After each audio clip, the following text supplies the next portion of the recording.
बिल्कुल हालात ठीक तो है। आप क्यों क्लेम करते हो कि हालात ठीक है? नहीं, हमने ठीक कर दी है जब नहीं है ठीक। हम ये कह रहे हैं कि आप कंपेयर कर दीजिए किसी भी पैरामीटर पर। जान तो जान है, कम जा रही है, ज्यादा जा रही है, लोगों की जाने जा रही है। क्या उनके नंबर्स अब गिनवाने पड़ेंगे कि कितनी जाने जा रही हैं? मतलब इसका आपका ये कहना है कि अब कोई फर्क नहीं पड़ा, आप ये मानते हैं क्या? मैं नहीं मानता, आप खुद नहीं मानते सर, आप खुद नहीं मानते हैं, आपके नेता नहीं मानते। मुझे लगता है कि अगर आप प्रश्न पूछकर उसका हमारे से स्टैंड लेंगे, डिबेट करने का अगर है तो वो भी किसी पैनल में कर सकते हैं, वो कोई उसमें भी कोई इशू नहीं है। हम सिर्फ ये कह रहे हैं कि टेररिज्म डाउन हुआ है, ये सिर्फ हम नहीं कहते, हमारे अपोनेंट्स कहते हैं। स्टोन पेल्टिंग समाप्त हुई है, जीरो लेवल पर आ गई है, ये हम नहीं कहते, हमारे अपोनेंट्स भी मानते हैं। आज नौजवान यहाँ पर वायलेंस की तरफ नहीं जाता है, वो आज स्पोर्ट्स में चला जाता है। आज x stone pelters sports persons बनते हैं, ये दुनिया कहती है, ये दुनिया जानती है, दुनिया देखती है। अगर इसको आप कहेंगे कि नहीं कोई फर्क नहीं पड़ा है तो आप खुद कह रहे हो ना, क्योंकि आपको टाइम का पता नहीं है, कोई आपने डेडलाइन कोई दी नहीं है कि कब हम स्टेटहुड देने जा रहे हैं। मैं इस पर फिर मैं बता रहा हूँ, मैं इसमें बहस में उलझना नहीं। प्राइम मिनिस्टर साहब ने कहा है और उनके बाद मेरा अधिकार नहीं बनता है कि मैं उनके आगे बात कहूँ। उन्होंने कहा है दैट इज फाइनल। झूठ बोला उन्होंने? क्या बोला उन्होंने? स्टेटहुड मिलेगा जे&के को। तो मैं कह रहा हूँ कि उन्होंने जो कहा that is my word. Deadline, कोई डेट कुछ तो होगा। उन्होंने बताया ना, वही जो उन्होंने बताया मैं वही कह रहा हूं। उन्होंने बात है अप्रोप्रिएट टाइम, वो जब अप्रोप्रिएट टाइम वो समझेंगे। बिकॉज देखिए, देश का प्राइम मिनिस्टर जो होता है उनके पास जानकारियां होती है, देश के जो होम मिनिस्टर साहब है उनके पास, जब मेरे पास वो जानकारियों का अभाव है, इसलिए मेरे नेताजी ने, मेरे देश के प्राइम मिनिस्टर साहब ने, मेरे देश के होम मिनिस्टर साहब ने जो कहा, मैं उसके आगे नहीं जा सकता। दोनों रीजनों से, बिकॉज उनके पास इंफॉर्मेशन ज्यादा है, दूसरा वो देश के नेता है, उनको मालूम है। तो इसलिए स्टेटहुड, उनको लगता है ना कि जे&के की हालत अभी ठीक नहीं है। स्टेटहुड, इसीलिए स्टेटहुड और स्पेशल है ना, जे&के की हालत ठीक नहीं है। स्टेटहुड और स्पेशल स्टेटस को अलग कर दीजिए। पहले स्टेटहुड और स्पेशल स्टेटस को अलग कर दीजिए। स्टेटहुड उन्होंने प्रॉमिस किया है, वो डेफिनेटली होगा, आज कल कब परसों होगा, जब वो समझेंगे वो अप्रोप्रिएट टाइम होगा तो देंगे डेफिनेटली। रही बात नहीं है टाइम, मैं वही कह रहा हूँ कि होम मिनिस्टर साहब के बाद गुणगान करते हो कि जे&के की हालत बिल्कुल नॉर्मल हो गए हैं। हम कह रहे हैं कि होम मिनिस्टर साहब के आगे हम नहीं मानते। क्या कसूर था उनका? अगर वो मांग रहे थे हमें सेपरेट यूनियन टेरिटरी, तो अगर हमने उस डिमांड का सम्मान किया तो ये महाराजा हरि सिंह जी का, क्योंकि वो अपनी पूरी प्रजा को, अपनी पूरी रियासत को एक ढंग से दो, जो उस वक्त का सिस्टम था। लद्दाख ने मांगा होगा, कश्मीर और जम्मू ने तो नहीं मांगा था। नहीं, कश्मीर और जम्मू ने फुल इंटीग्रेशन मांगा था। कश्मीर और जम्मू ने जो यहाँ पर करप्ट सिस्टम था उससे मुक्ति मांगी थी। उसका नतीजा तो आ गया ना, सरकार किसकी बनी वो तो देख लिया ना लोगों ने। उसमें लोग क्या चाहते हैं, आप लोगों के लिए कर रहे हैं ना। उसमें लोग क्या चाहते हैं, लोगों ने क्या चाहा, उन्होंने अपना मैंडेट दे के दिखा दिया ना 10 साल के बाद। वो भी उसमें यह भी आया कि भारतीय जनता पार्टी के पास वोट शेयर सबसे ज्यादा। खास मुलाकात में हमारे साथ मौजूद हैं भारतीय जनता पार्टी सीनियर नेता JL रैना साहब। आज इनके द्वारा जो है भारतीय जनता पार्टी त्रिकोटा नगर कार्यालय में जो आज एक प्रेस कॉन्फ्रेंस की गई है। आइए जानते हैं इनसे क्या कुछ आज मकसद था इस प्रेस कॉन्फ्रेंस का। सर, क्या मकसद था आज की प्रेस कॉन्फ्रेंस का? आज का मकसद ये था कि नेशनल कॉन्फ्रेंस इन जनरल और चीफ मिनिस्टर साहब इन पर्टिकुलर एक कोशिश कर रहे हैं कि जम्मू में एक कन्फ्यूजन करिए या जम्मू के लोगों को मिसलीड करने की, इमोशनली। मैं वही बता रहा। अभी जो उन्होंने एक चर्चा में कहा कि महाराजा हरि सिंह जी की एक तरीके से जो स्टेट थी उसको भारतीय जनता पार्टी ने डिस्ट्रॉय किया, ये उनका कहना था। वो नेशनल कॉन्फ्रेंस के वर्करों के साथ बोल रहे थे, कहाँ पर थे, ये प्रेस में आया। तो हम याद दिलाना चाहते हैं नेशनल कॉन्फ्रेंस को भी और उनके नेताओं को भी, और साथ में जनता को भी याद दिलाना चाहते हैं कि महाराजा हरि सिंह जी के साथ जो नेशनल कॉन्फ्रेंस के नेताओं ने 1947 से पहले 1931 से ही जो व्यवहार किया, वो कौन भूलेगा। उनको जम्मू कश्मीर से निकाला गया। महाराजा हरि सिंह जी जैसा फ्यूचरिस्टिक विजन वाले नेता जो राजा थे नहीं थे, वो डेमोक्रेटिक थे। उन्होंने जो जो काम अच्छे किया उसको छोड़, लेकिन जो हिस्टोरिक फैक्ट है कि उनको यहाँ से देश निकाला किया गया और उनकी डेड बॉडी को भी जम्मू वापस नहीं आने दिया गया। इतना नहीं, आप अगर देखेंगे पार्लियामेंट में 24 जुलाई 1952 को तब के प्राइम मिनिस्टर जवाहरलाल नेहरू जी एक स्टेटमेंट देते हैं on the floor of Lok Sabha. तो वो कहते हैं कि हाँ, हमारे पास जम्मू कश्मीर के सरकार की तरफ से जुलाई 1947 यानी 15 अगस्त से पहले पार्टीशन से पहले महाराजा हरि सिंह जी की तरफ से एक्सेशन के लिए आया था, लेकिन नेशनल कॉन्फ्रेंस और कांग्रेस ने मिलकर उसको नकार दिया, इनकार कर दिया, क्योंकि जवाहरलाल नेहरू जी की और शेख मोहम्मद अब्दुल्ला साहब की दोस्ती जग जाहिर थी। इसके बाद जब भारत की सेनाएं जब इन्वेडर्स को, जो पाकिस्तान के रेगुलर्स भी थे और ये कबाइलीज भी थे, उनको जब वो खदेड़ रहे थे तो उस बढ़ती हुई जीतती हुई सेना को, उनके कदम को रोका गया। उसके बारे में भी हिस्टोरिकली एविडेंसेस हैं कि वो जानबूझकर उनको रोका गया, क्योंकि नेशनल कॉन्फ्रेंस का इन्फ्लुएंस उन एरियाज में नहीं था जहां पर नॉन कश्मीरी स्पीकिंग लोग थे। और इतना ही नहीं, हम ये कह रहे हैं कि अगर आप कह रहे हैं कि आप अगर क्लेम कर दें कि महाराजा हरि सिंह जी की लेगेसी को आप रिप्रेजेंट कर रहे हैं या उसको आगे बढ़ाना चाहते हैं, ये आप जम्मू में करें, हालांकि आपके लीडर्स कश्मीर में असेंबली के अंदर भी, असेंबली के बाहर से भी एक तरीके से अभी भी वो नफरत वाले बोल महाराजा के खिलाफ रख रहे हैं। तो आपने यहाँ पर जब ये कहा तो आपने महाराजा हरि सिंह जी की जो उस राज्य का झंडा था, फ्लैग था, उसको क्यों नहीं आपने ओन अप किया? आपने जो उन्होंने, जैसे अगर आपने 370 मान लीजिए यहाँ पर 35 एकड़ में जो महाराजा है और कहते हैं कि ये महाराजा साहब का कानून है, तो आपने वो वाला ही क्यों नहीं, क्योंकि उसमें 4 क्लाजेस थे, आपने तो ब्लैंकेट बैन कर दिया सब। उनका सेकुलर आउटलुक था, वो कश्मीर और जम्मू को इक्वल देख रहे थे। लेकिन नेशनल कॉन्फ्रेंस जब भी सरकार में आई तब आपने बिल्कुल एक तरह से डिस्क्रिमिनेट किया। तो हमारा सिर्फ ये कहना है कि अच्छा नहीं लगता है कि आपके यहाँ से कि महाराजा हरि सिंह जी के बारे में बोल रहे हैं और फिर बीजेपी को एक्यूज़ करें। बीजेपी को एक्यूज़ करने से पहले आपको अपने इतिहास, स्वयं चीफ मिनिस्टर उमर अब्दुल्ला साहब ने कुछ वर्ष पहले, आपको चाहिए तो मैं दे दूंगा, ट्वीट किया जिसमें उन्होंने अपने दादाजी की चित्र दिखाई, डोगरा डायनास्टी की महाराजाओं की सारी चित्र नीचे और शेख साहब ने, और इन्होंने उस पर जो लिखा दैट वाज प्योर ह्यूमिलेशन। तो हम उसको ऑब्जेक्ट करते हैं। हम ये नहीं कहते कि आप लोगों पर, लेकिन आप मिसरिप्रेजेंट करते हुए, मिसलीड करते हुए आगे नहीं बढ़ सकते। अगर आप सचमुच में उनकी ग्रेटनेस, उनकी बड़प्पन को रिकॉग्नाइज करते हैं, पिछले पापों के लिए एक बार माफ़ी मांग लीजिए और आगे जो उनका फॉलोअप था कि ये जो नॉन डिस्क्रिमिनेटरी रहता था उसको अपनाइए, तो किसी को कोई दिक्कत नहीं रहती। रैन साहब, जो भारतीय जनता पार्टी ने किया 370-35 से तोड़ करके, स्टेट के 2 टुकड़े करके, क्या वो महाराजा हरि सिंह जी का सम्मान किया भारतीय जनता पार्टी ने? बिल्कुल, इसलिए क्या बता रहा हूं मैं, उन्होंने, क्योंकि ये नौबत क्यों आई। अगर महाराजा हरि सिंह जी की जो, अगर आप और कोई नहीं तो आप डॉक्टर करण सिंह जी की किताब पढ़ लीजिए जो उन्होंने ऑटोबायोग्राफी लिखी है। महाराजा हरि सिंह जी फुल इंटीग्रेशन के फेवर में थे। मैंने जैसे बताया जुलाई में ही उन्होंने अप्रोच किया था। इतना ही नहीं, वो जो जिस प्रकार से यहाँ पर डेवलपमेंट चाहते थे उसको छोड़कर जो यहाँ पर सेपरेटिज्म की बात, सेपरेट कॉन्स्टिट्यूशन से लेकर और सेपरेटिज्म की तरफ से जो बढ़ा गया, उसको रोकने के लिए ये बहुत आवश्यक था कि यहाँ पर कंट्रोल कर दी जाए।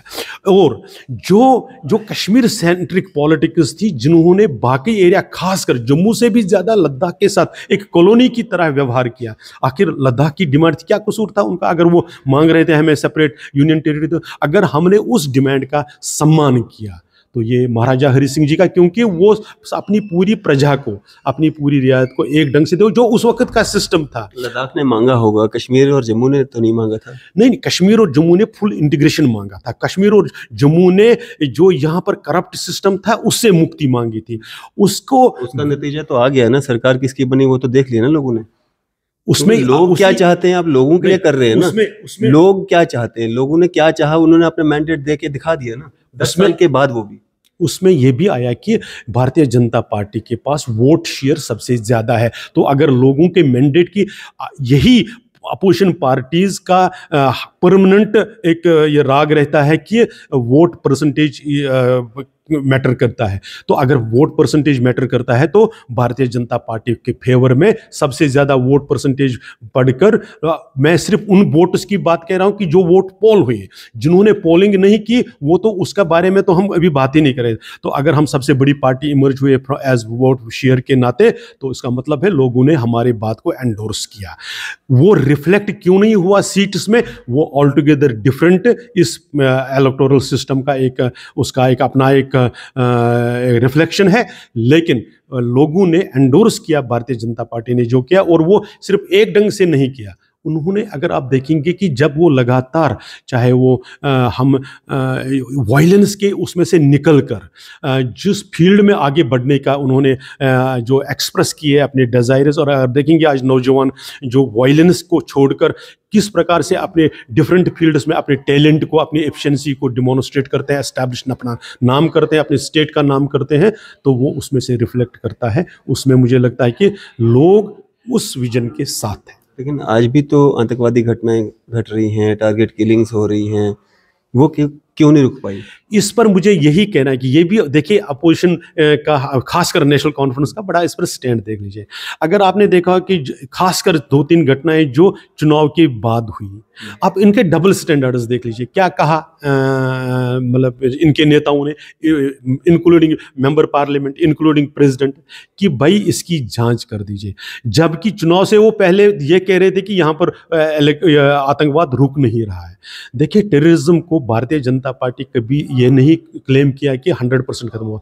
हमारी जब भी जो, चाहे ऑनरेबल होम मिनिस्टर साहब हो, प्राइम मिनिस्टर साहब ने, कि हमने इसको काफ़ी कर्ब कर दिया है, डेटाज दिए, विद फिगर्स बताया कि stone pelting almost zero, grenade attack आप कितने दिनों के बाद लाल चौक में आपने देखा कि वो भी चुनाव के बाद हुआ। तो बाकी जो टेररिज्म की घटनाएं, उसकी नेचर में भी, उसके क्वालिटी में भी इम्प्रूवमेंट हुआ है। टेररिस्ट की शेल्फ लाइफ महीनों से भी घटकर अब हफ्तों की रह गई है।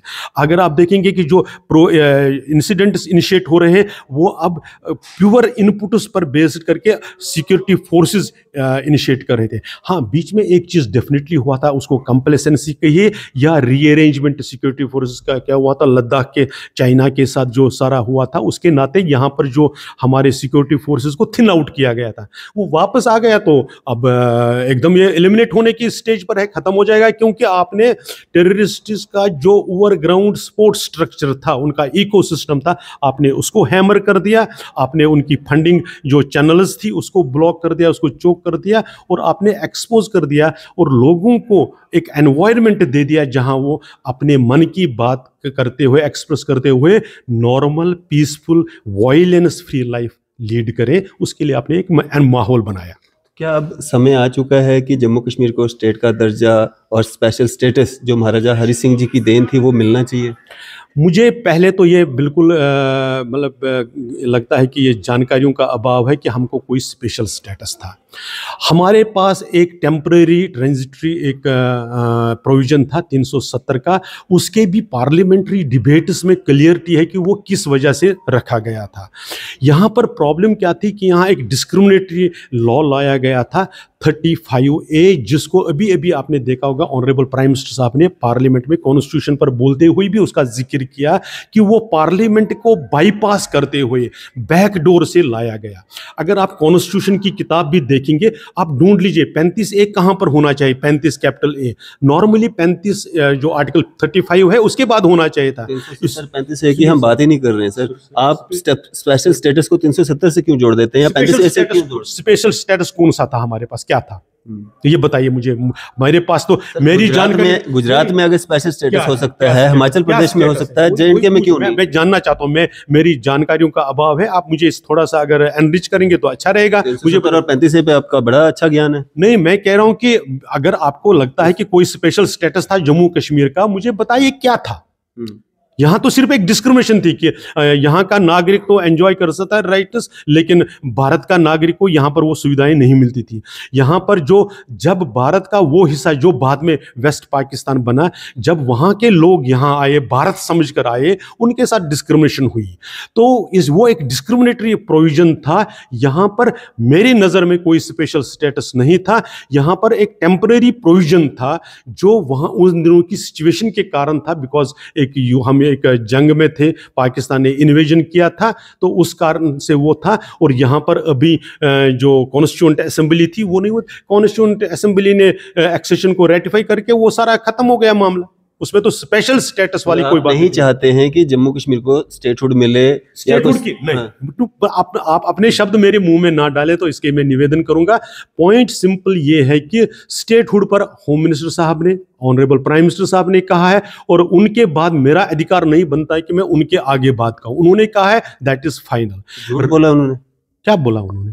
स्टेटहुड मिलेगा जे&के को? तो मैं कह रहा हूँ कि उन्होंने जो कहा that is my word. Deadline, कोई डेट कुछ तो होगा, उन्होंने बताया ना, वही जो उन्होंने बताया, मैं वही कह रहा हूं। उन्होंने बताया अप्रोप्रिएट टाइम, वो जब अप्रोप्रिएट टाइम वो समझेंगे। बिकॉज देखिए, देश का प्राइम मिनिस्टर जो होता है उनके पास जानकारियां होती है, देश के जो होम मिनिस्टर साहब है उनके पास, जब मेरे पास वो जानकारियों का अभाव है, इसलिए मेरे नेताजी ने, मेरे देश के प्राइम मिनिस्टर साहब ने, मेरे देश के होम मिनिस्टर साहब ने जो कहा, मैं उसके आगे नहीं जा सकता, दोनों रीजनों से। बिकॉज उनके पास इंफॉर्मेशन ज्यादा है, दूसरा वो देश के नेता है, उनको मालूम है।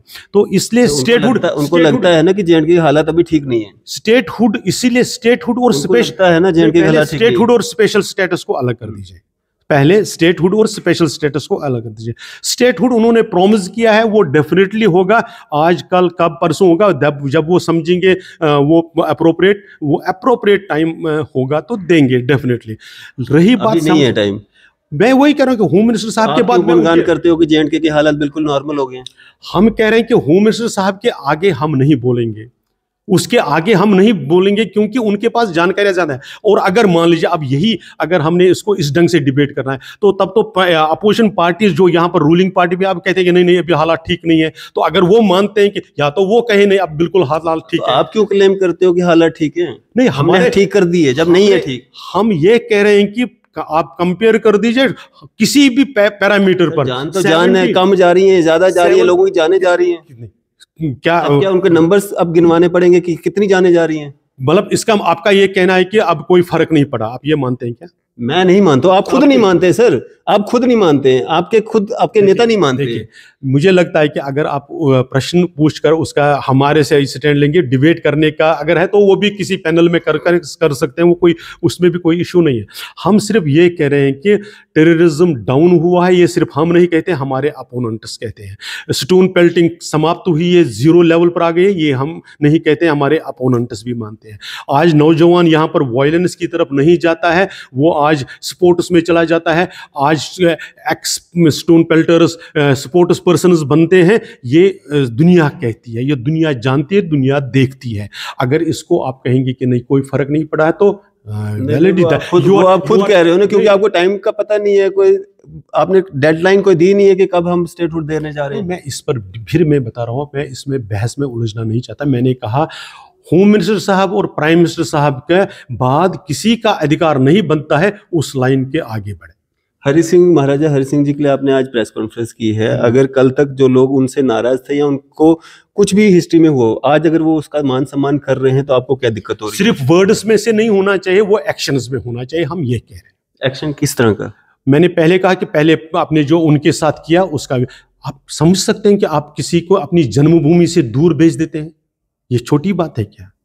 ये कोई, तो उसके लिए तो ये, और आप जिस प्रकार से आपके साथी आज भी कहते हैं, जो जो वर्ड्स यूज हुए हैं, आप रिकॉर्ड निकाल कर देख लीजिए, वीडियो क्लिप्स हैं, किस प्रकार से, तो आप सिर्फ पॉलिटिकल फायदे के लिए नाम लेंगे, उस पर हमें ऑब्जेक्शन है। आप वास्तव में अगर फील करते हैं और चाहते हैं कि उनके उसको फॉलो करें, तो हमें, हमारे से ज्यादा खुशी किसी को नहीं होगी।